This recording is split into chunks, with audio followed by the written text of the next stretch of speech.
It's a big story. New figures show the use of methamphetamine more than doubled during the lockdown in some parts of the country. Consumption of the drug remains high, with fears children as young as 8 years old are using it. The wastewater testing results are in, and it shows methamphetamine use peaked in September. Stress and boredom have been flagged as adding to demand, while international drug syndicates boosted supply. One of the first significant factors that's impacting New Zealand is transnational organised crime groups and them intentionally targeting New Zealand. Police and customs are intercepting more drugs than ever before, but plenty gets through.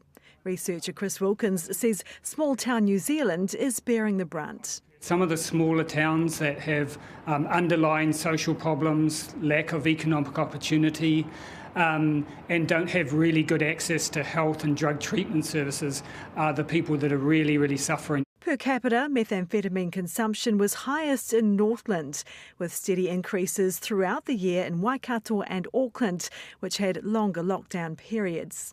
Drug counsellor Vicky McFarlane is expecting demand for her services to grow. People who use methamphetamine more than once a week are at risk of developing more severe harm. Police say they're working with local health providers to help solve the problem, rather than just relying on prosecution and the justice system. Well, for more on this, let's go live now to Adrian Pritchard, who's a community worker and a former drug addict. Adrian, thanks so much for joining us tonight. First of all, no problem, thank you. What would make an 8-year-old try meth?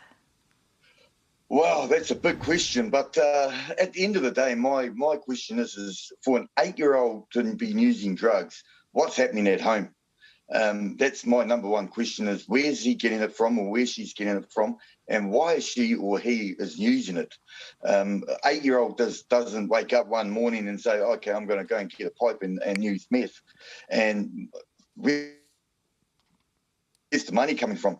So either it's affecting, something's happening at home, and most of with my experience working in the community, the home is where it starts. So you think the kids are getting it from their parents?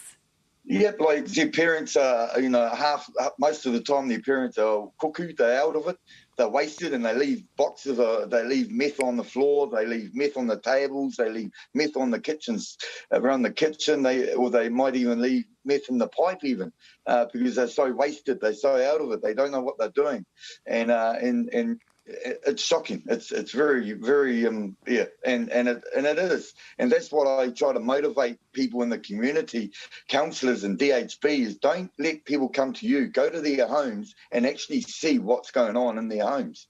So, because that's the answer, is it? Because it's obviously really accessible, and we're hearing that things just like boredom are driving people to try this drug. How do you combat that?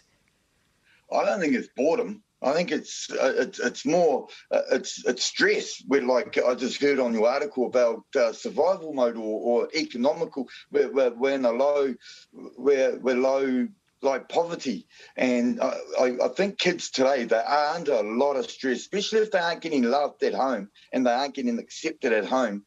Who are they going to look for? Who are they going to role model? Where's their role models? Their role models are supposed to be at their whare, at their own home. So I think their role models are people like you who've managed to turn your life around. So what would you say to those kids and to those parents? My question to these parents is get help.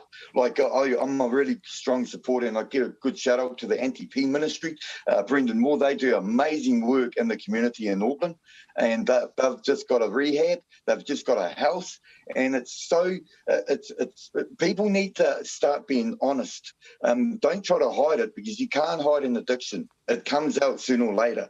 So parents, especially if it's affecting your family, which more than likely it will, at the time you might not think, but it does, and has 8-year-olds walking the streets and smoking pee, obviously it's affecting the family. So parents, it starts with the parents. If the parents seek help and they honestly speak and be open, and I'm talking about gang members too, then it's gonna flutter down to the children. The children will be accepted then. That's really, really powerful, Adrian. Thank you so much for your time tonight and for the work you do in your community. Thank you very much.